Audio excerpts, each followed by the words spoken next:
एक तरफ देखा जाता है कि हमारे देश में गाय को माता के समान माना जाता है और पूजा भी किया जाता है, उनको रखा भी जाता है और उससे कहीं ज्यादा लोग दर्जा भी देते हैं। लेकिन वहीं पे एक बात और खड़ी होती है भैया कि हमारा देश ही वो ऐसा देश है जो टॉप बीफ एक्सपोर्टिंग कंट्री में आती है ही हमारा देश, क्योंकि सामाजिक उपयोगिता अब है नहीं। 1955 में मध्य प्रदेश, उत्तर प्रदेश, बिहार के जितने कुरैशी समाज के लोग थे, इस्लाम में जो मुसलमान में हैं, वो लोग का पूर्वजों से ही काम रहा है गाय को काटना, उसका मांस क्रय विक्रय। जो गाय बूढ़ी हो जाती है, अच्छा, हाँ, जिसकी कोई उपयोगिता नहीं रह जाती है, उसका एक सर्टिफिकेट यहाँ जो वेटनरी ऑफिसर रहता है वो देता है और उस सर्टिफिकेट के आधार पे ही यहाँ गाय कटती है। ऐसा कानून उस टाइम के हिसाब से बनाया गया। ठीक है। लेकिन आप तो जानते हैं जहाँ पे थोड़ा स्कोप दीजिएगा वहाँ बहुत स्कोप हो जाता है। तो अब यहाँ सब पैसा का खेल है, सब हो जाता है, सबका महीना बंधा हुआ है और छोटा इतना बच्चा बछड़ा से लेके और वृद्ध गाय चाहे बैल सब काटे जा रहे हैं उसी तरीके से।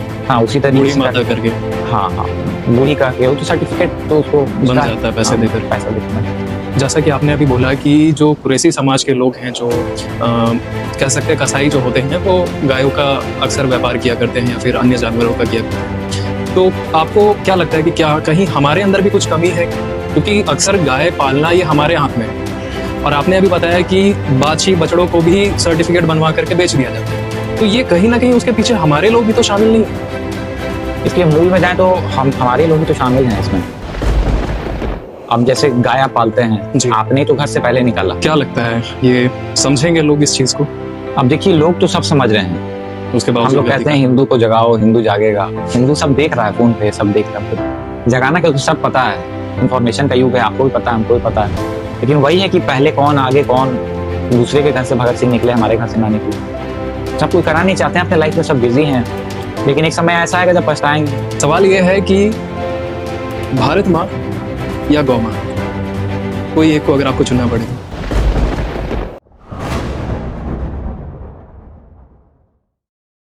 नमस्कार बिहार, मैं अमन राज आप सभी का स्वागत करता हूं एट होम शो पे।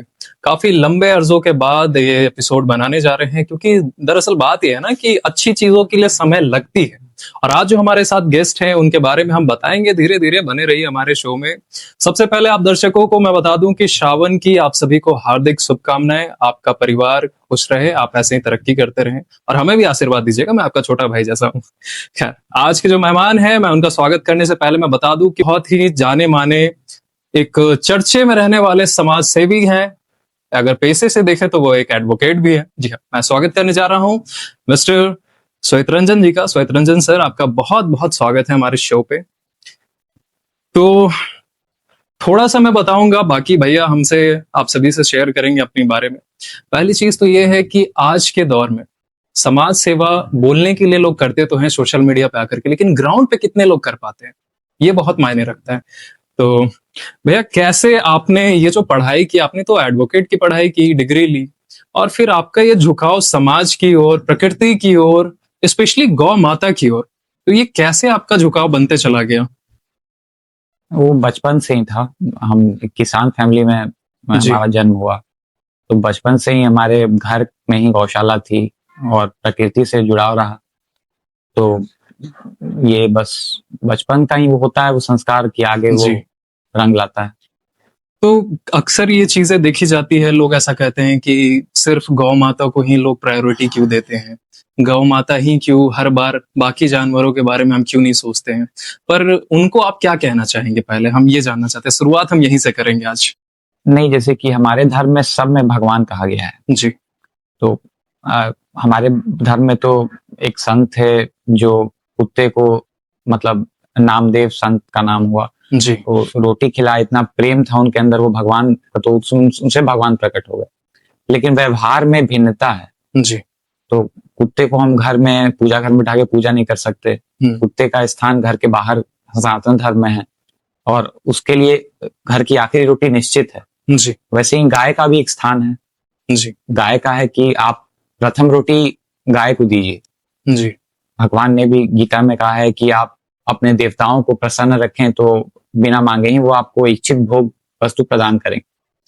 तो पूर्व काल से ही गाय ही हम लोगों को, जो भी जैसे खेती, हम लोग अब किसान प्रधान देश था जी, तो जो भी खेती होता था, अन्न उपजता था, वो गौ माता की कृपा से होता था, इसलिए हम उन्हें माता कहते हैं। उनके ही गोबर गौमय से खाद पड़ता था और उससे फसल उगते थे, अच्छे फसल। जी तो गाय का हमारे समाज में और बहुत महत्व रहा है, तो इसका हम कंपैरिजन नहीं कर सकते हैं दूसरे जानवरों से। जी उनका भी अच्छा है, रिस्पेक्ट है, महत्व है, लेकिन गाय के बराबर नहीं। बिल्कुल। और ये कैसे भूमिका प्रदान करती है पूरे समाज के बीच में माता की ओर? ये भूमिका है कि अब धीरे धीरे हो गया है कि हमने जो खाद था, जो गाय की महत्ता थी, उपयोगिता थी, वो यूरिया डीपी ये सब का इस्तेमाल करके, और नंदी हमारे जो भगवान है उनका तो अब तो ट्रैक्टर काम कर देता है वो सारा खेत जोतने का, जी तो उनका महत्व चला गया। तो जिसकी समाज में वो उपयोगिता नहीं रह जाती तो उसको कोई वैल्यू नहीं देता है। अब आपके ही कोई भाई है या कोई घर में बच्चा है जो कुछ कमाता नहीं है, कुछ करता नहीं है, तो उसका वैल्यू घर में नहीं रहता, उस टाइप से है। वैसे ही समाज में है, गाय का वही हाल हो गया। तो उसके लिए आगे क्या करने वाले हम लोग? ऐसा कुछ तो कदम उठाना पड़ेगा ना? समाज को उठाना पड़ेगा, कम से कम जो कर सकते हैं, जैसे कि हमारे अमोल पालकर जी हैं और भी बड़े बड़े किसान हैं जिनको राष्ट्रपति ने अवार्ड दिया है। उन्होंने बड़े स्तर पे नंदी महाराज और गाय की महत्ता समाज में बढ़ाई है। जी जैविक खेती के तौर पे जहर मुक्त खेती करके कर रहे हैं लोग, लेकिन वही है कि बिहार में काफी छोटे स्तर पे है। महाराष्ट्र, गुजरात, हरियाणा इधर हो गया है, क्योंकि वहां पे पंजाब से लोगों ने सीख ले ली है कि यूरिया डीपी पे हम आधारित नहीं रह सकते हैं। अच्छा, एक आमतौर पे सवाल ये पूछा जाता है हमेशा से कि हमारा जो देश है, एक तरफ देखा जाता है कि हमारे देश में गाय को माता के समान माना जाता है और पूजा भी किया जाता है, उनको रखा भी जाता है और उससे कहीं ज्यादा लोग दर्जा भी देते हैं। लेकिन वहीं पे एक बात और खड़ी होती है भैया कि हमारा देश ही वो ऐसा देश है जो टॉप बीफ एक्सपोर्टिंग कंट्री में आती है। इसको लेकर के क्या होना चाहिए? क्या बात आप कहना चाहेंगे? नहीं तो है ही हमारा देश, क्योंकि सामाजिक उपयोगिता अब है नहीं। तो जिसके घर में नंदी हुआ, अब भगवान जब हमारे तुलसीदास कह गए कि स्वार्थ लागी करई सब प्रीति, सुर नर मुनि सबके यह रीति, तो हम तो भाई इंसान हैं, तो हमारा स्वार्थ सिद्ध नहीं हुआ गाय से, तो लोगों ने छोड़ दिया। फिर वही हुआ कि अब बाहर जा रही हैं तो उसका कसाई को दिखा कि इसका मांस उपयोग हो सकता है।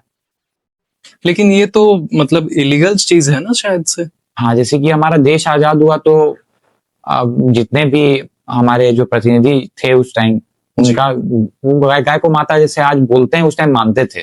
जी तो उन्होंने संविधान में बकायदा लड़के आर्टिकल 48 डलवाया, जिसमें था कि स्पेसिफिकली लिखा था काऊ, और अदर मिल्क एनिमल्स लिखा है लेकिन काऊ लिखा है। तो उन्होंने बोला कि काऊ पे सरकार राज्य कानून बनाए कि ये बैन हो, और उस आर्टिकल को मद्देनजर बिहार में कंप्लीट बैन लगाया गया। श्री कृष्ण बाबू थे, उन्होंने यहाँ कानून बनाया। जी लेकिन 1955 में मध्य प्रदेश, उत्तर प्रदेश, बिहार के जितने कुरैशी समाज के लोग थे या जो और भी समाज कोई है इस्लाम में जो मुसलमान में है, वो लोग का पूर्वजों से ही काम रहा है गाय को काटना, उसका मांस क्रय विक्रय, और मतलब कसाई का काम जो करते हैं, जो मुर्गा गाय जो भी काटते हैं। तो उन्होंने बोला कि भाई उसमें भी कुछ डिस्टिंक्शन था कि भाई कुछ गए बोले हम गाय ही का करते हैं।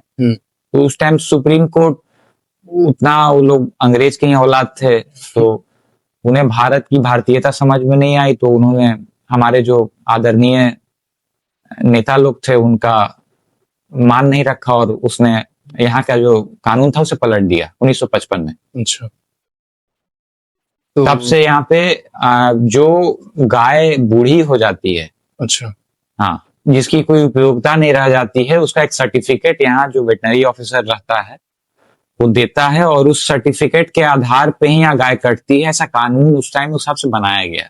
ठीक है। लेकिन आप तो जानते हैं जहाँ पे थोड़ा स्कोप दीजिएगा वहां बहुत स्कोप हो जाता है। तो अब यहाँ सब पैसा का खेल है, सब हो जाता है, सबका महीना बंधा हुआ है, और छोटा इतना बच्चा बछड़ा से लेके और वृद्ध गाय चाहे बैल सब काटे जा रहे हैं उसी तरीके से। हाँ, उसी तरीके बूढ़ी से माता करके। हाँ हाँ हाँ, बूढ़ी कह के वो तो सर्टिफिकेट तो उसको बन उसका जाता है पैसे हाँ, देकर के। पैसा देके बन जाता है। इसमें सिस्टम की बहुत बड़ी हेर फेर है कहीं ना कहीं। हाँ, सिस्टम तो आप देख रहे हैं, देखिए कोई डर रहा नहीं है, तो कोई वैसा कानून ही नहीं है जिससे कि लोग पैसा लेने से डरे। प्रिवेंशन ऑफ करप्शन एक्ट थोड़ा नाकाम रहा है, तो क्या कीजिएगा। हालांकि इसको लेकर के बहुत सारे जो है कदम भी उठाए गए हैं, पकड़ाए गए हैं, तस्करी पकड़े गए हैं, तो लोग लगे हुए हैं, लेकिन बात वही है कि ऊपर वाले जब नहीं कर रहे हैं ठीक ढंग से काम, तो फिर नीचे के लोग कितना करें। कहीं ना कहीं गलती ऊपर से ही हो रही है। उसके आगे भैया कि एक चीज और कॉमनली हमारे यहाँ पे देखा जाता है कि जैसा कि आपने अभी बोला कि जो कुरैशी समाज के लोग हैं, जो कह सकते हैं कसाई जो होते हैं, वो गायों का अक्सर व्यापार किया करते हैं या फिर अन्य जानवरों का किया करते हैं। तो आपको क्या लगता है कि क्या कहीं हमारे अंदर भी कुछ कमी है? क्योंकि अक्सर गाय पालना ये हमारे हाथ में है, और आपने अभी बताया कि बाछी बछड़ों को भी सर्टिफिकेट बनवा करके बेच दिया जाता है, तो ये कहीं ना कहीं उसके पीछे हमारे लोग भी तो शामिल नहीं है? इसके मूल में जाए तो हमारे लोग ही तो शामिल हैं इसमें। अब जैसे गाय आप पालते हैं, जी। आपने तो घर से पहले निकाला। हाँ। अब दूसरा है कि राज्य अगर चाहे तो ऐसी नीतियां बना सकता है जिससे कि जैसे सिक्किम हमारे बगल का राज्य है जी। तो उसमें आपको बना दिया कि हम पूरे स्टेट को ऑर्गेनिक स्टेट बनाएंगे। तो अब वहां गोबर और गोमे की डिमांड बढ़ गई, तो वहां लोग गाय पालने लगे उस हिसाब से। हमारे एक मुजफ्फरपुर के भैया हैं, वो 200 गाय पालते हैं और वो सिर्फ गाय का गोबर और गोमे से ऑर्गेनिक फर्टिलाइजर बना के सिक्किम मतलब यहाँ से एक्सपोर्ट करते हैं। अच्छा। तो सोच लीजिए बिहार के लोग और देसी खाद बना के सिक्किम बेच सकते हैं, तो बिहार में अगर बिहार बोले कि भाई हम अपने राज्य में पंजाब जैसी स्थिति नहीं होने देंगे, जो अभी कैंसर का जो बर्स्ट हुआ है पंजाब में, तो बिहार में नहीं होने देंगे। वो हेल्थ को देखते हुए अगर बोले कि ऑर्गेनिक स्टेट बनाना है, तो बिहार में अभी अपॉर्चुनिटी है, पॉसिबिलिटी है कि पूरा स्टेट ऑर्गेनिक बन सकता है। हम जहर मुक्त हो सकते हैं। सारी बीमारियों का अभी मूल कारण तो जो जहर हवा में है, पानी में है, आर्सेनिक अभी कितना बढ़ गया हम लोग के जमीन के नीचे, सबका मूल कारण वो यूरिया डीपी है। तो वो गाय ही एक है जो हम लोग को बचा सकती है, और उसी के पीछे हम लोग पड़े हुए बर्बाद करने में। क्या लगता है ये समझेंगे लोग इस चीज को? अब देखिए लोग तो सब समझ रहे हैं, तो उसके बाद हम लोग कहते हैं हिंदू को जगाओ, हिंदू जागेगा। हिंदू सब देख रहा है, फोन पे सब देख रहा है, तो जगाना क्या, सब पता है। इंफॉर्मेशन का युग है, आपको भी पता है, हमको भी पता है। लेकिन वही है कि पहले कौन आगे कौन, दूसरे के घर से भगत सिंह निकले, हमारे घर से ना निकले। सब कुछ करना नहीं चाहते हैं, अपने लाइफ में सब बिजी हैं, लेकिन एक समय ऐसा आएगा जब पछताएंगे। हर कोई भरत भूषण तिवारी नहीं बन सकता है। हाँ, हर कोई भरत भूषण तिवारी नहीं बन सकता है। सिस्टम के खिलाफ जाने के लिए बहुत बड़ा रिस्क लेना पड़ता है, इसलिए वैसा जिगर चाहिए जी। वो बंदा जिगर था उसमें। उसके बारे में आपका क्या राय है? क्योंकि अभी तो जहां तक कि हमने देखा कि बहुत सारे लोग उनको गलत नजरिए से भी कहते हैं कि वो उसने हथियार उठाया, इलीगल काम किया, ब्लैक में मंगवाया पैसे दे करके, पुलिस वालों को बंदूक तान दिया। तो उसके बारे में आप क्या कहेंगे? देखिए, जाकी रही भावना जैसी प्रभु मोर तीन देखी तैसी। जो ऐसा बोल रहे हैं वो ऐसे ही कैरेक्टर के हैं, समझिए बात को।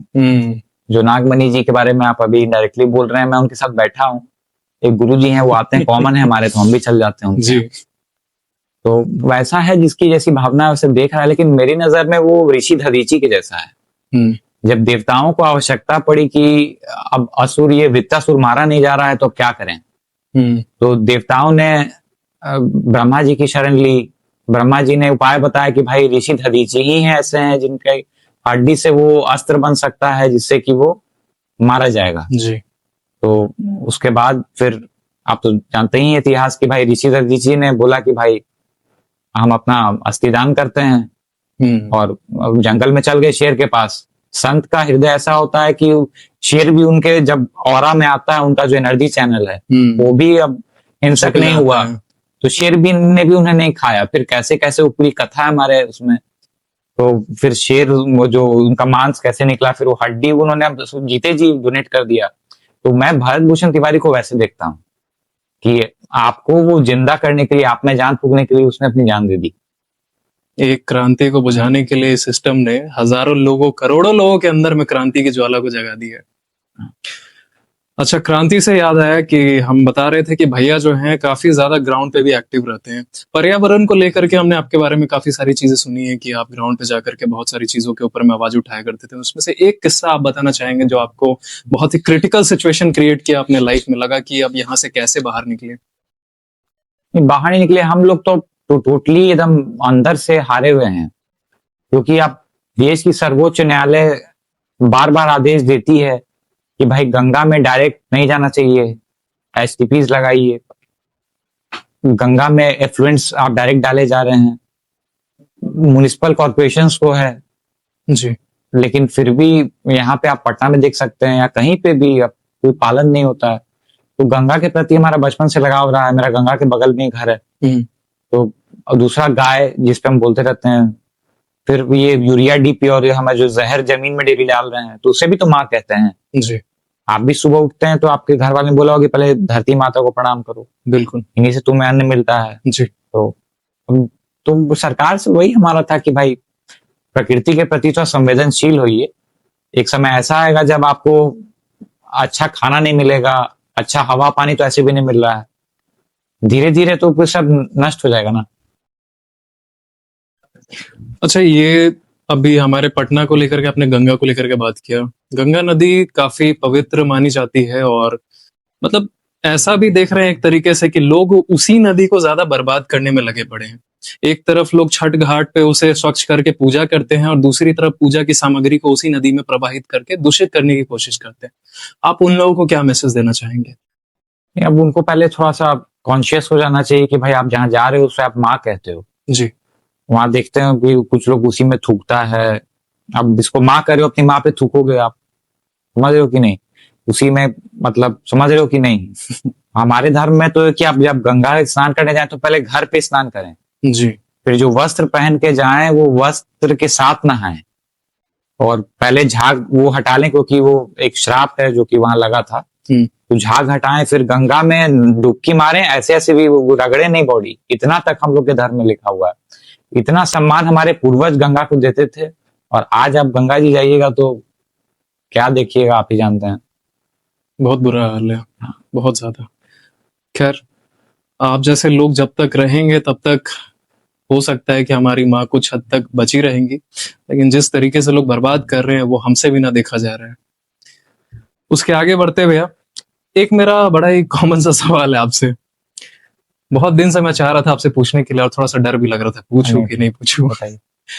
कहीं ना कहीं एक अंदर से धार्मिक भावना भी होती है और एक देश प्रेम की भी भावना होती है।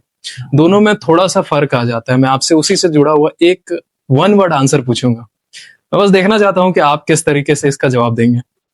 सवाल यह है कि भारत माँ या गौ माँ, कोई एक को अगर आपको चुनना पड़े तो? देखिए, आप जब धर्म में अंदर जाएंगे कि क्या है गाय, क्या है भारत, क्या है जी, तो दोनों में फर्क नहीं आपको बताया जाएगा।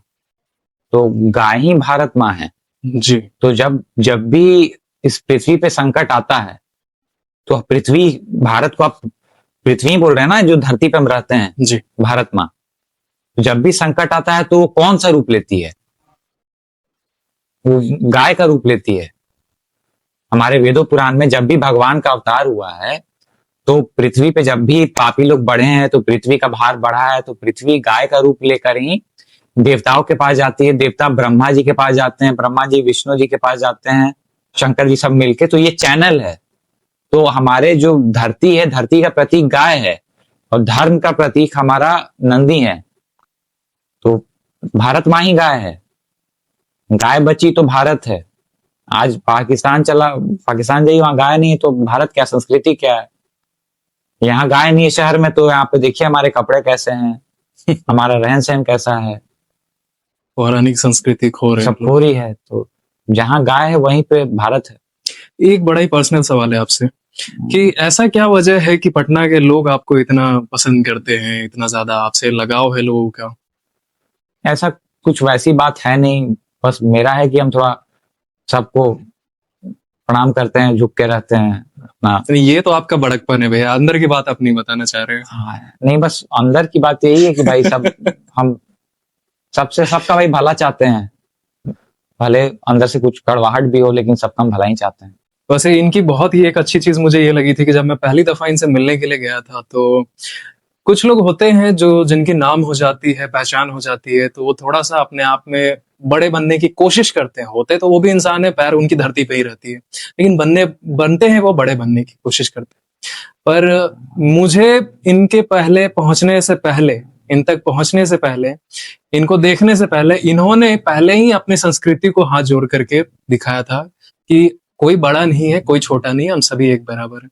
ये चीज मुझे बहुत अच्छी लगी थी भैया। और शायद आपने जो अभी बताया कि लोग आपको क्यों पसंद करते हैं, उसके पीछे कहीं ना कहीं यही भी एक वजह है कि मुझे भी आप पर्सनली बहुत ही अच्छे व्यक्तित्व के लगे। और मैं आपसे आग्रह करूंगा और ऊपर वाले से दुआ भी करूंगा कि आप जिस भी कार्य में लगे हुए हैं बिल्कुल सफलता से आगे बढ़े, और गंगा माँ हो या भारत माँ हो या फिर गौ माता हो, सभी का आशीर्वाद आप पे बना रहे और आप अपने कार्य में सफल जरूर होते रहे। श्वेत भैया, हम चाहेंगे कि आप जाते जाते हमारे जो देश के युवा हैं, जो हमारे उम्र के लोग हैं, उनको आप अपनी तरफ से कुछ मैसेज जरूर दे करके जाएं। नहीं, हमारा बस यही कहना है कि भाई तुम भी मरोगे, है कि नहीं? मरने के बाद तो तुमको भी जाना ही है। ये पहले लाइन में आपने जब परम सत्य को रखा है ना सामने। हाँ, तो भाई तुम भी डरो, जो कर रहे हो मत सोचो कोई देख नहीं रहा है कि नहीं? पर वाला कुछ किए हो तभी तुमको इतना अच्छा घर मिला, अच्छा परिवार मिला, है कि नहीं? कोई बेचारा गरीब के यहाँ जन्मा, तुम अच्छे जगह जन्मे, कोई पापी के यहाँ जन्मा, तुम पुण्यात्मा के यहाँ जन्मे। तो जो कर रहे हो उसी का फल अभी भोग रहे हो, तो अभी जो कर रहे हो थोड़ा सोच समझ के करो, वो भी भोगना है, आगे मरना है। ये बड़ा ही एपिक आंसर, अभी तक का सबसे अलग मुझे आंसर मिला है कि कुछ भी कर लो, मरना है। इस चीज से कोई मतलब, वही कहते हैं ना कि तुम दुनिया में कितना भी तेज भाग लो, तुम संतान से आगे नहीं भाग पाओगे, तुम्हें जाना वही है लास्ट। बहुत ही बढ़िया लगा भैया आपसे बात करके, आपकी बातों को सुन करके काफी अच्छी चीजों को जानने के लिए मिला। समाज में क्या भूमिका हमारी होनी चाहिए एक युवा होने के नाते, एक देशवासी होने के नाते। और आपसे हम चाहेंगे कि हम दोबारा मिलते रहें और भी चीजें जानकारी मिले। भैया के पास में बहुत कम टाइम ही था, बहुत कम समय लेकर के आए थे। मैं बहुत दिन से कोशिश कर रहा था कि इनके साथ में बैठ के बातचीत की जाए। और ऐसे ही अगर भैया की बात अगर आप लोगों को सुन करके अच्छा लगा हो तो हमारे चैनल के साथ बने रहें। ऐसे ही हम बिहार के ग्राउंड हीरोज को आपसे मिलवाते रहेंगे, बातचीत होते रहेगी। बने रहे हमारे चैनल एट होम शो के साथ। Thank you so much. जय हिंद।